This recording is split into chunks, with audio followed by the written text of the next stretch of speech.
Hello, everyone. If you like what I'm doing here, please consider subscribing, liking, and commenting. It would really help the channel out quite a bit. Thank you very much.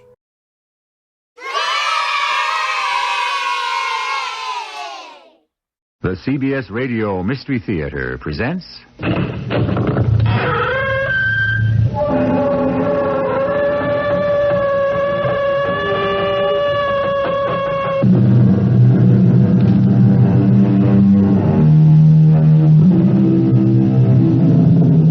Come in.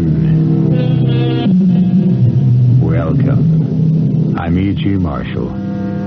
I'm here to guide you on an excursion throughout which I believe you'll be very glad to have a guide. For the way is treacherous and horror waits around each turning. Hi, Archie. Let me have a cup of coffee, will you? Hey, did you ever hear of anybody getting a free ride on the Long Island Railroad? You're looking at the man who did it. The conductor walked right past me. I had my ticket out there ready for him to punch, and he walked right past me. How about that coffee? Archie? Archie? You act as if you can't even see me.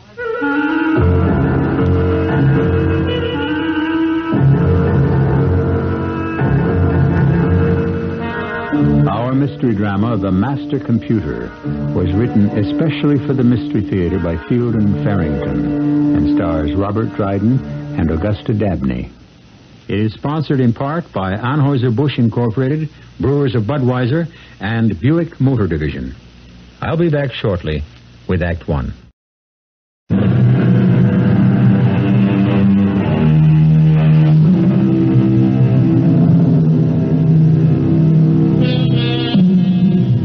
Loneliness is a burden we've all borne in one degree or another. It throws us back upon our own personal resources, which, in the ordinary course of things, are sufficient to sustain us. But there's nothing ordinary about the loneliness we're going to deal with here, even though two people share it. This is loneliness, intolerably multiplied. Grace and Harry Clayton are returning from a pleasant summer vacation, but they're exhausted. They've driven in one day from Ophokwood, Maine to Newton, Long Island, the small suburban town in which they live. You know something great? I never realized how beautiful Newton is. Well, I just want to crawl into the house and collapse. Oh, I hope I can make it to the bed. One stop first. I want to pick up the mail at the post office and tell them they can start regular delivery again tomorrow. Well, you better hurry then. The post office closes at 5:30. I'll make it, I think. Oh, Harry, do you dread going back to work in the morning? No, not really. Vacations have to end sometime. Otherwise, they wouldn't be vacations, would they? Oh, good. Parking right in front of the post office. You wait in the car. I won't be a minute. I think that man's getting ready to lock up. You better hurry. I'll catch him. Now, hold it a minute, will you? Just a couple of seconds. I want to pick up some mail you've been holding for me. It won't take a second. Did you hear what I said? Well, you could answer me at least. Well, I'll be damned. Why do people have to be so damn rude? He looked right through me. You'd think I wasn't even there. Well, I can pick up the mail in the morning. Come on, let's go on home. No, that's not the point. He might at least have had the courtesy to answer me. Oh, I guess he was just doing his job. They do close at 5:30. So, would it kill him to say, sorry, mister, I can't let you in? Oh. Hey, you want to stop somewhere for a bite to eat? You don't feel like cooking this evening, do you? I don't feel like stopping either. We'll open a can of soup.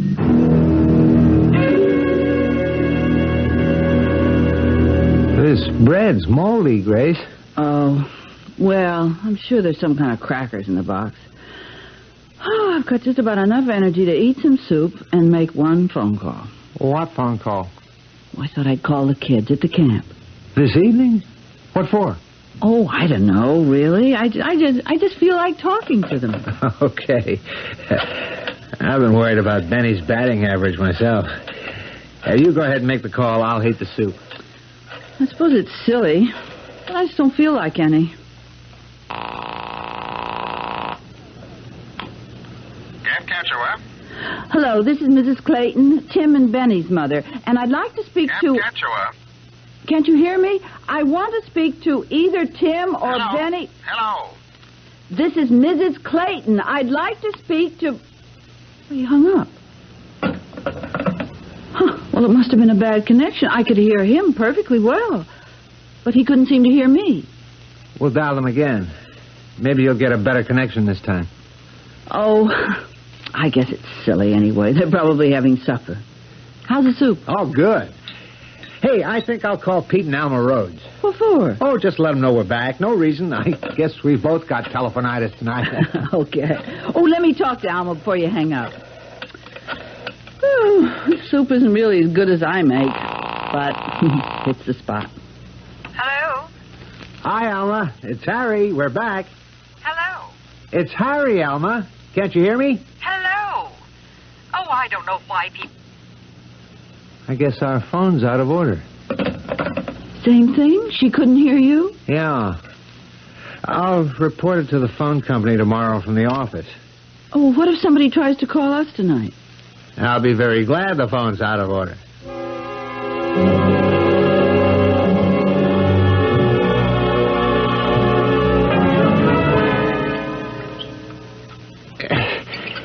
The devil's... Hey, Grace, did you turn the water off? I can't hear you. Wait till I get my robe on. Did you turn the water off, Grace? Turn the water off? Of course I didn't.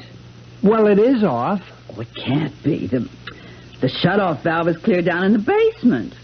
I haven't even been down there since we got home, neither of you. Well, look at it. No water. It must be out of order. How can the water be out of order? Unless there's a broken main somewhere. Well, then there must be a broken main somewhere. Why don't you call the water company and... Oh. Yeah. The phone's out of order.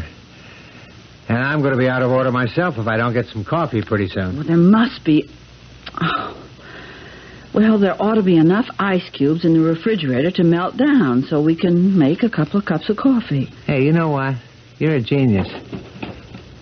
Oh, Harry! Well, now what? Everything's melted.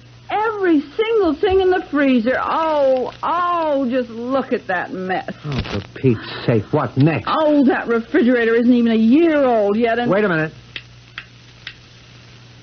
No lights. We've got no electricity. But that's...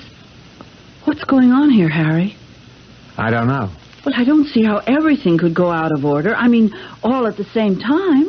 Well, look, I don't have time to check it out. I've got a train to catch. I'll get some coffee later. Well, what am I going to do all day in this house where nothing works? Go down the block and see Alma. She'll give you some coffee, and you can use her phone to call... I'll see who it is. No. You'll miss your train. I'll go. You had a look at your hair this morning? Huh?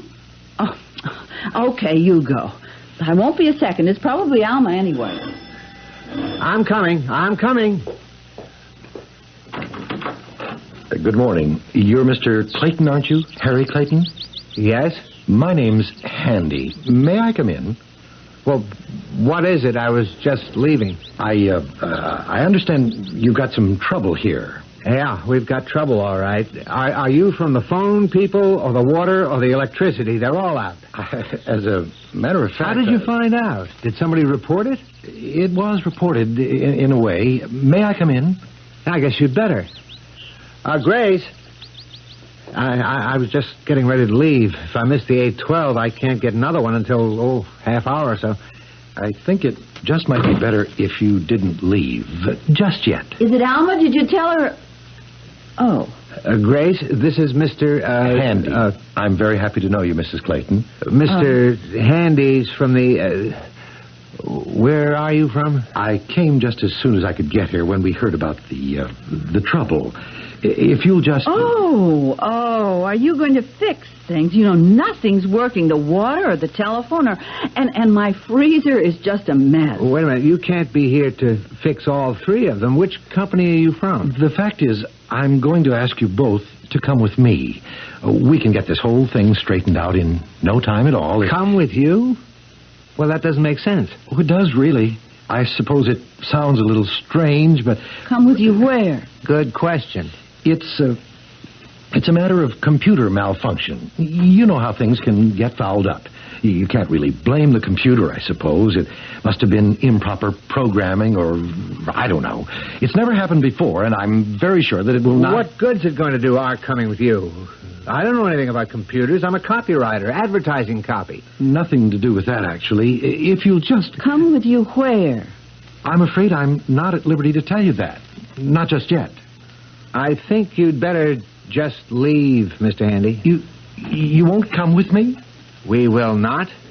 If you'd tell us where you want to take us, and maybe... Forget it, Grace. Oh, dear. I'm sure I don't know what's going to happen now. You're going to get out of this house and off this property. That's what's going to happen. All right. I just hope... All right, I'm going... Now. I think you missed your train, Harry. So, I'll take the next one. And if that kook shows up again, don't let him in.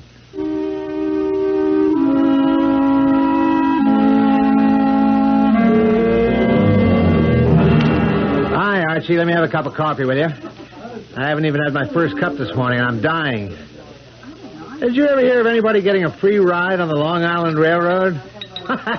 You're looking at the man who did it. The conductor walked right past me. Had the ticket out there ready for him to punch, and he walked right past me. Hey, how about that coffee? If I don't get it soon, Archie.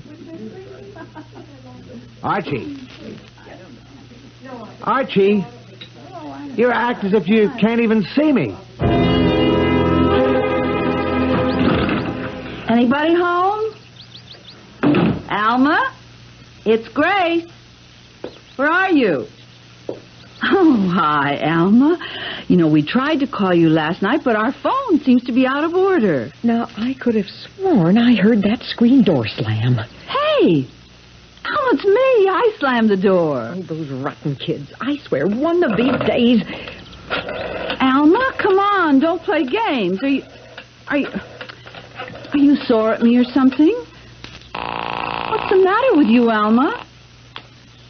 Rhodes Hardware. Pete, it's me. I'm sorry to bother you at the store. No, that's okay. No business yet. What's up? Well, it's those neighbor kids again. Oh, boy.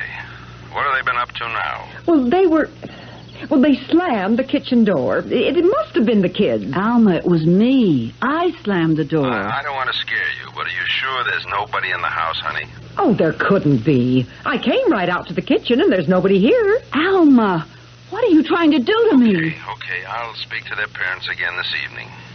Any sign of Grace and Harry yet? Oh, no. And I'm getting kind of worried.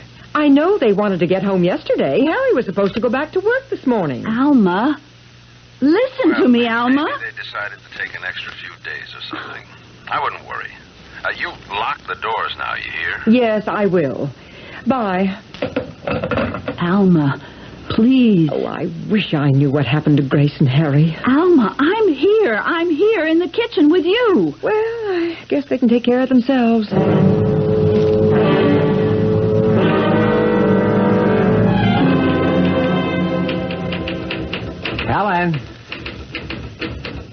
Helen, I'm back.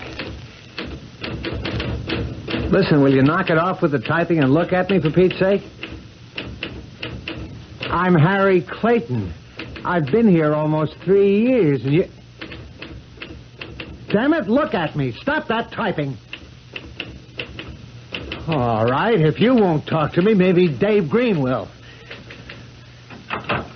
Listen, Dave, I want to know what's going on here. I walked into the office where I've been working for 3 years, What and the she will... devil? Helen, why did you open this door? Open the door. Now, Mr. Green, I've been sitting right here. Funny. Okay, get Mr. Bradwell on the phone. Tell him it's about the Ocean Mist account.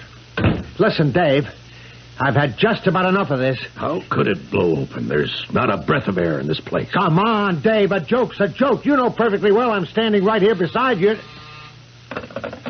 Yes. Oh, how's it going, Ernie? Listen, about that Ocean Mist copy. I know, but Clayton hasn't come in yet this morning. Dave, for Pete's sake! Oh, he'll be here all right. He's a dependable guy. Let's give him another day. He may have had some kind of car problem, you know. He's fast. We won't lose any time waiting. Don't worry. He'll show up. Or he'll be good and sorry. Is it possible for a man suddenly to become invisible to the people around him? Unable to make himself either seen or heard? Well, it certainly isn't ordinary, but since it seems to be happening to Harry Clayton and to his wife Grace, it must be possible. Imagine the feeling of total isolation. Imagine the loneliness. I do hope you'll be able to hear me when I return shortly with Act Two.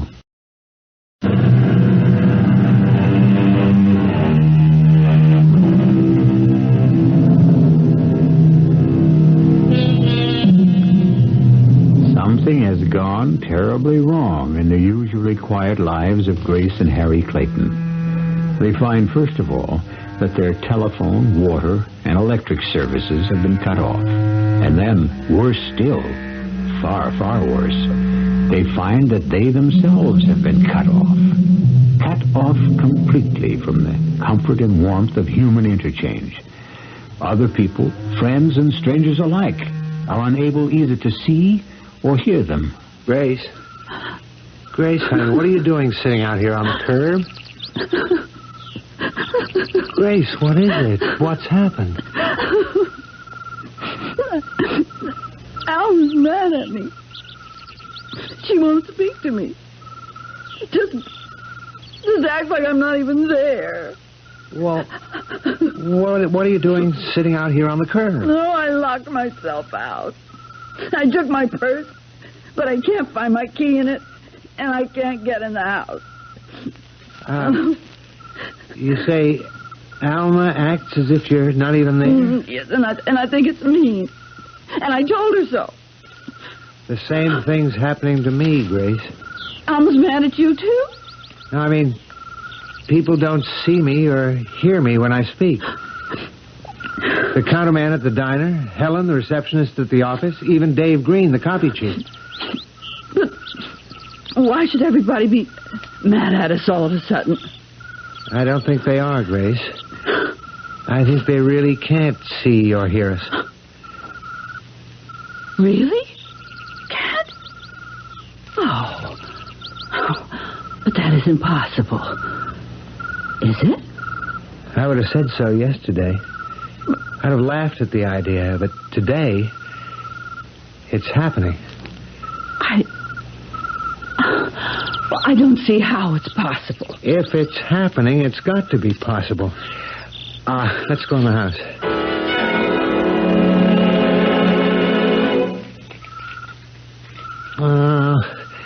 I haven't got them. Your keys? They're right there in your hand. Not the front or back door keys. How could they have got lost off the ring? Oh, they must be there. No. They've gone. I had them last night. We got in all right last night. Oh, dear. Should we try a window? Now they're all locked. Hey, I've still got the car keys. We can... What, go to a restaurant? No, we can't order. I'm not hungry anyway. Are you? No, I'm not. Now that you mention it. Well, we've got to go somewhere. We can't just stand here. Harry, let's go and try Pete and Alma again. I can tell you right now it won't work. And it's not an experience I enjoy, being treated as though I don't exist. But we could try once more, couldn't we? If it'll make you feel better, sure. Alma? Out in the kitchen, Pete. You hear anything from Grace and Harry? No, not a word. Hey, what's that smell so good? Oh, just plain old stew. Love it. Well, how was your day? So. Better than yours from the way you sound. Well, I can't get Grace and Harry off my mind. Well, it is funny they didn't call or something if they decided to stay over at the lodge for a while. I just... Now, don't laugh at me, Pete. I almost felt as if Grace was here. Right here in the house with me. Oh, come on now. I could have sworn. You know, right after that screen door slammed. Honestly. I could have sworn I heard her call my name.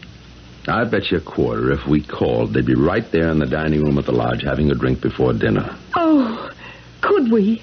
Could we what? Call the lodge and see if they're still there. Well, sure, if you want to. Sure, why not? I've got the number written down here somewhere. Oh, yes, here it is. 2, 4, 6. Keep your eye on the stew. Don't let it stick. A pleasure. Tastes about ready to me. Is this a Poquet Lodge? I'd like to speak to either Mr. or Mrs. Harry Clayton, please. Is that quarter bet on? Quarter bet? Oh, okay. You win if they're there, and I win if they're... Yes? Oh, I see. Well, can you tell me when they checked out? Yesterday morning. Early yesterday morning. Yes, well, all right. Thank you. Well, you heard what he said. Yeah, but it's a long drive. They most likely decided to stop at a motel last night. Okay, but why aren't they back now? They've had the whole day off to drive half the distance from a Poquet if they stopped at a motel last night. I don't know, Alma. Hey, what do you want to bet that's Grace and Harry right now? I'll go see. Oh, if they just got in, tell them there's plenty of stew here for 4. Anybody here? Is it them, Pete? Rotten kids. Who was it? Wasn't it Grace and Harry? Kids next door ringing doorbells again, I guess. There wasn't anybody there. Pete, I've got the funniest feeling. Serve the stew, Alma. What you need is some good, solid food. The funniest feeling, like they were here.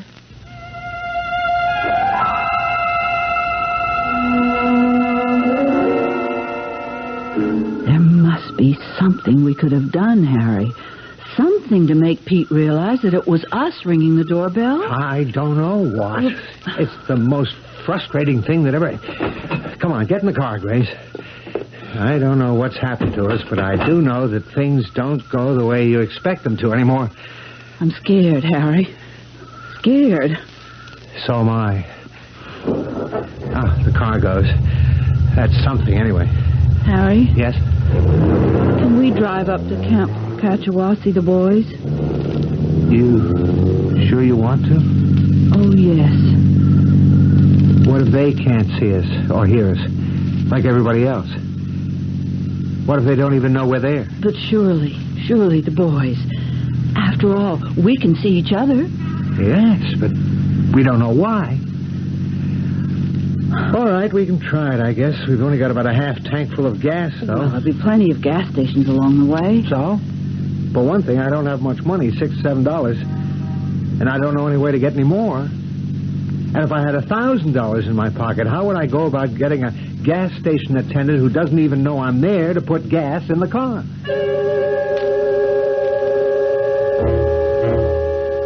I don't know what to do, Pete. They didn't stay on at the lodge in a Poquet. They checked out yesterday morning. Well, they could have decided to go somewhere else. I mean, is it really any of our business? Pete, they're our friends. Okay. I don't like the looks of it either. I think we ought to call the police. Now, look, Alma, you don't call the police and say you have a feeling something's wrong. They don't operate that way. They'd write you off as a crackpot.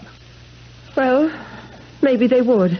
Maybe I am a crackpot, but I do have this feeling.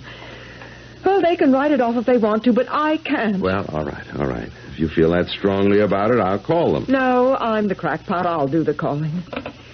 What do I do, Pete? Just dial the operator? 516 0000. Okay. Now, if you'd rather I talk to them. No. I'll do it. Hello? Police headquarters? I want to report what I believe is a missing person. 2 missing persons. Their names? Harry and Grace Clayton. Yes, they live at 145 Hillside Avenue here in Newton. My name is Alma Rhodes. I live just down the street from them at 141 Hillside. Well, you see, they've been away on vacation.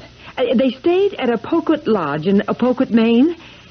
Well, they were supposed to be back home sometime yesterday. And, Well, they haven't come back. Yes, we tried the lodge. Yesterday morning.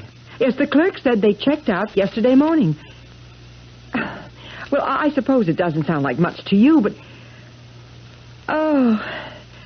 Oh, yes, that's what I thought, too. Well, will you let us know, no matter what you find out? Oh, thank you, officer. That's very good of you. There, you see, Pete? He said I was right to call.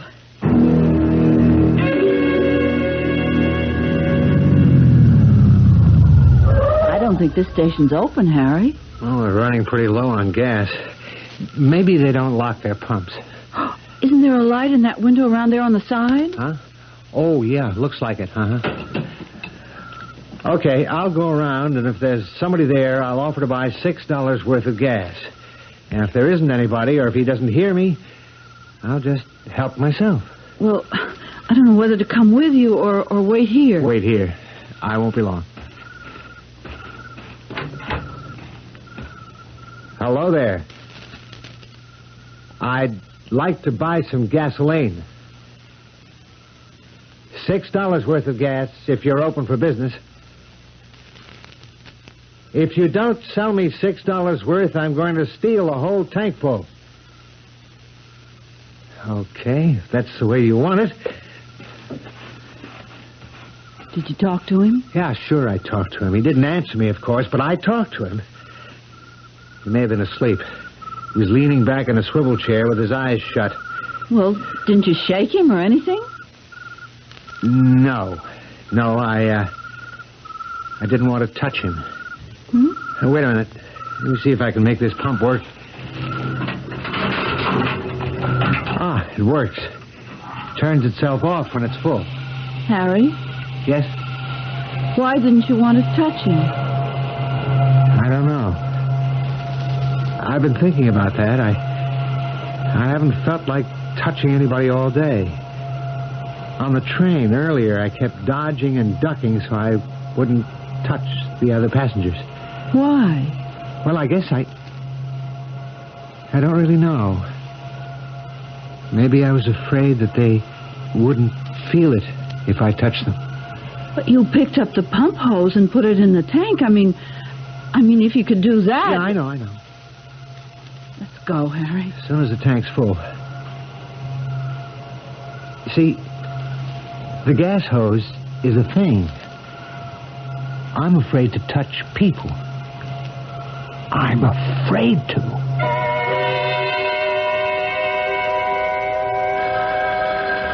I'll get it. It could be the police. I'll get it anyway, Alma. You've already done your part. Hello? Yes, Mr. Rhodes. Oh, yes, Sergeant. It was my wife who called you earlier. Well, I don't know exactly. I'd say early 40s. Maybe she's in her late 30s. Oh, Lord. Well, no, that doesn't seem likely. Well, yes, I guess we could do that. About 20 minutes? Yes. And thank you very much, Sergeant. Have they found them? Well, they don't know yet. There was an accident yesterday afternoon just the Manhattan side of the Cross Island cutoff. Oh, no. Now, wait, please, Alma. They don't know yet.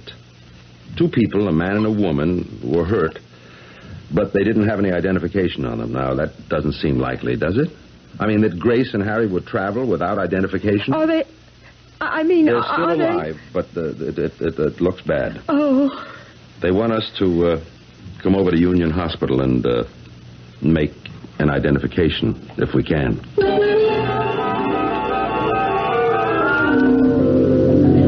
Harry, are you sure you made the right turn back there? I've driven this road 100 times. Harry? Huh? You remember that man who came to see us this morning? What was his name? Handy. Mr. Handy. Yes. I wish we'd gone with him. Wherever it was he wanted us to go. Maybe. Didn't seem like a very good idea at the time, though. But at least he could see us and hear us. Yeah, you're right. Come to think of it, he's the only one who's been able to all day. Harry, Yes? Do you want to know what I think has happened to us? All right. I think we're dead. The most perplexing mystery of all, death. Philosophers have devoted lifetimes to puzzling over it, and the best they've come up with is pure surmise. It is, to be sure, the cessation of life as we know it, but few of us can believe that it represents the absolute end. There must be a continuation, and in the nature of this continuation lies the mystery. Are we nearing a solution? Well, one solution, perhaps. We'll see when I return shortly with Act 3.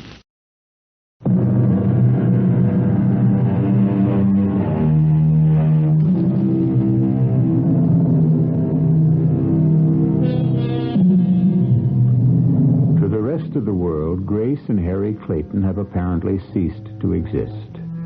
Although they move about among people as they've always done, these people are now quite unaware of their presence. Grace has come to believe that they are actually dead, and that the mysterious thing that has happened to them is life after death. They're on their way now to see their two boys, Tim and Benny, at Camp Kachawa. They suddenly feel a great need to do this. No, I don't think so. Don't think what, Harry? That we're dead. I mean, would it be like this? Is this, just this, what it's all about? Well, then what is it, if it isn't death? I don't know. Could it be some kind of an in-between thing? I mean, like purgatory or limbo or I don't know what you'd call it. But could it be something like that? It could be anything. It could be... Oh, I make a right here, don't I? Won't the boys be in bed by now? I don't care. We can go into their cabins and well, we can look at them at least. Nobody can keep us from doing that. No. You think it's for the last time, don't you, Grace? Yes.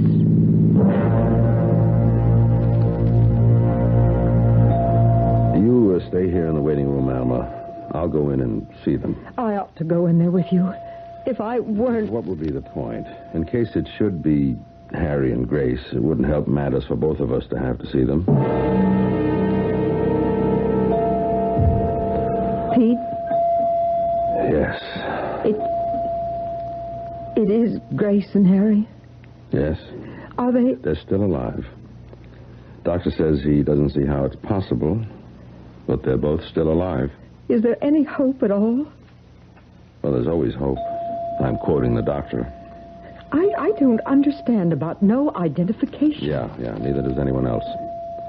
There just wasn't anything in his pockets, or her bag either. Could they have been robbed? I don't think there was time.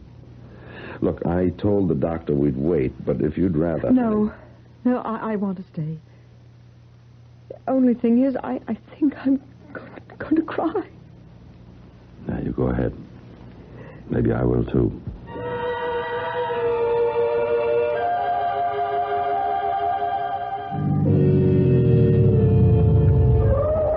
What's this? The office? Why are you stopping at the office? Well, maybe the counselor will talk to us. Well, he might. Just because we... You know better, Harry.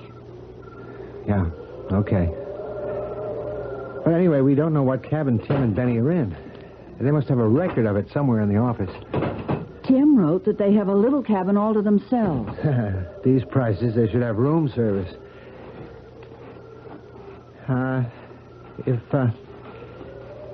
If you're right, what about the boys? I don't know.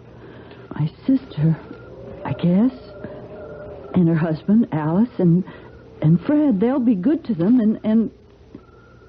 Oh, Harry. Honey, we don't know.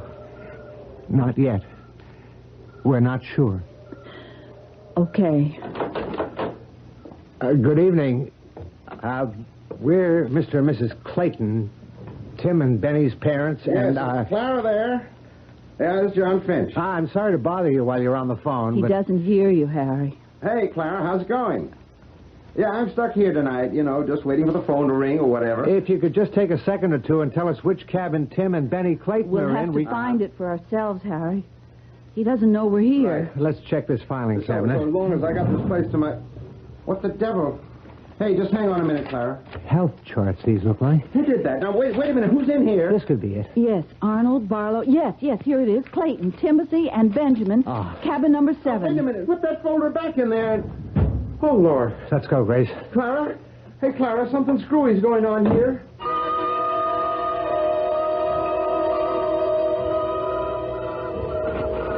Can you read the number on the door there? It's so dark. Yes, this is it. Number 7. Are you going to try to talk to them, Harry? We'll see. There must be a light switch somewhere. Oh, here. Oh, they look like angels when they're asleep. All kids do. You don't have to whisper. Oh. Habit, I guess. You want to try to wake them up? No, I think I'd rather not. Look at that tan on Benny. He's been living in the sun. Yeah, I think it's bleached his hair some, too. Oh, Tim's got a big scrape place right on the end of his nose. Oh, Harry. I think we'd better get out of here, Grace. Not just yet, please. It might be the last. Can't we stay for just a little while? All right. We'll have to go eventually. Benny's been biting his nails again.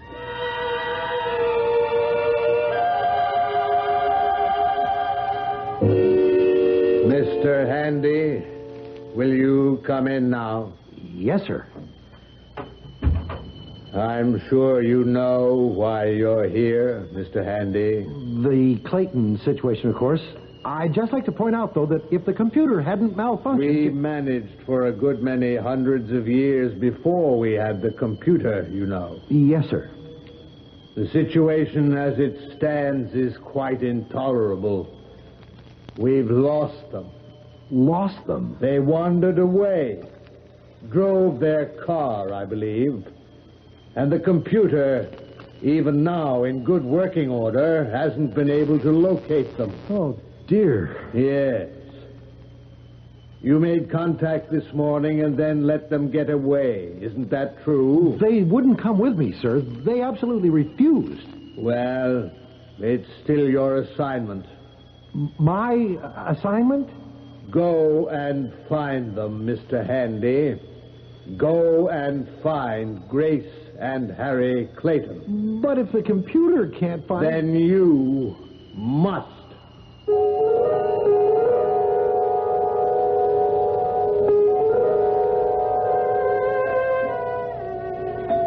Pete? What did the doctor say? They're gone, Alma. Oh, Pete. It's a blessing, really. They were so... They were just too badly banged up. Brain damage in both cases, and just too much. Well, we've got to call Grace's sister. You want to, or shall I? No. I'll do it.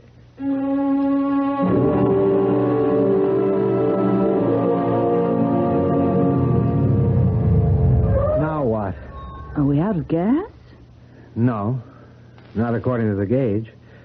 Damn thing just stopped, that's all. Oh, what are we going to do now, Harry? I don't know. Just sit here, I guess.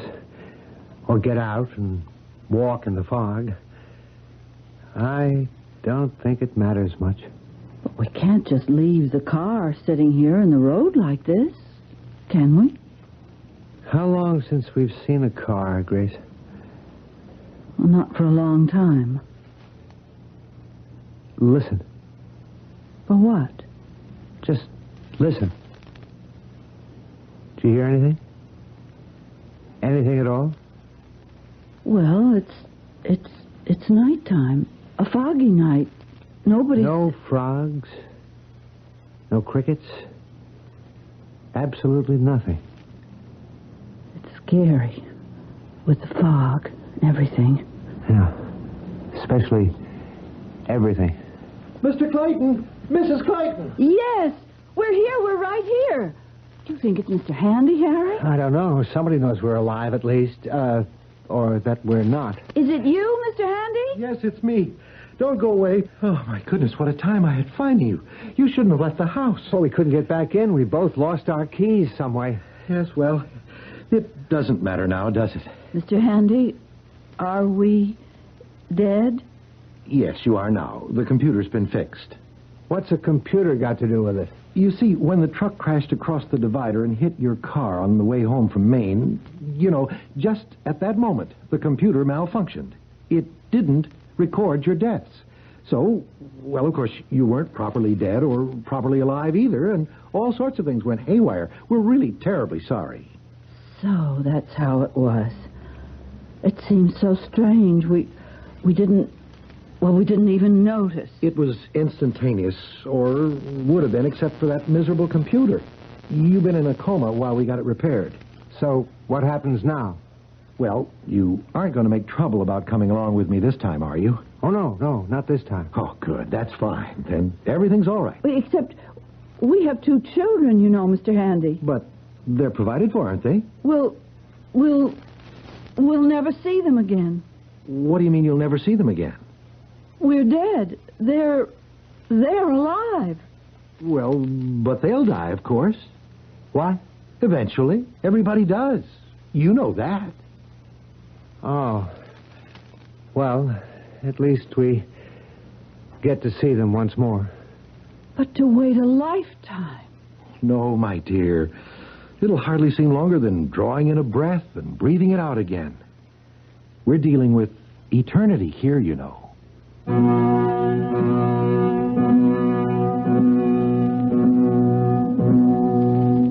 Well, perhaps that's the way it happens.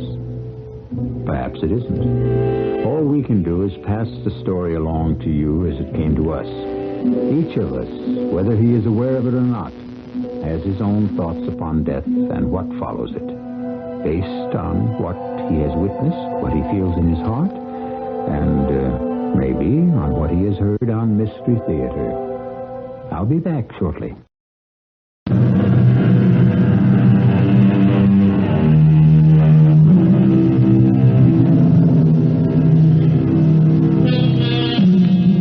There is no way to give you a follow-up on what happened after the end of our story. We are not privy to that information. We like to believe, and do believe, that all went well and that we've given you as happy an ending as a story about death can have. Our cast included Augusta Dabney, Robert Dryden, Joan Shay, Nat Polen, and Robert Maxwell. The entire production was under the direction of Hyman Brown. And now, a preview of our next tale. Where do you feel ill? What, his stomach? But your head? Sit down on the rocker. You look ghastly. Laura, maybe if I had a brandy. I'll telephone Paul Schultz. No, please. He's operating at 7. I've just got a chill or something. You wipe your face with a wet cloth, and I'll be right up. I heard them. Every word. They're coming back. Killers. Oh, what shall I do? Is it too late to call the police and turn in the money? Maybe not. But give up $80,000 because I'm afraid of a pair of hoodlums? What have I got to be afraid of? Say they confront me. I tell them that I haven't got the money. Would they risk shooting me? No, I won't give up that money. I won't. Radio Mystery Theater was sponsored in part by Buick Motor Division and Anheuser-Busch Incorporated, Brewers of Budweiser. This is E.G. Marshall inviting you to return to our Mystery Theater for another adventure in the macabre. Until next time, pleasant dreams.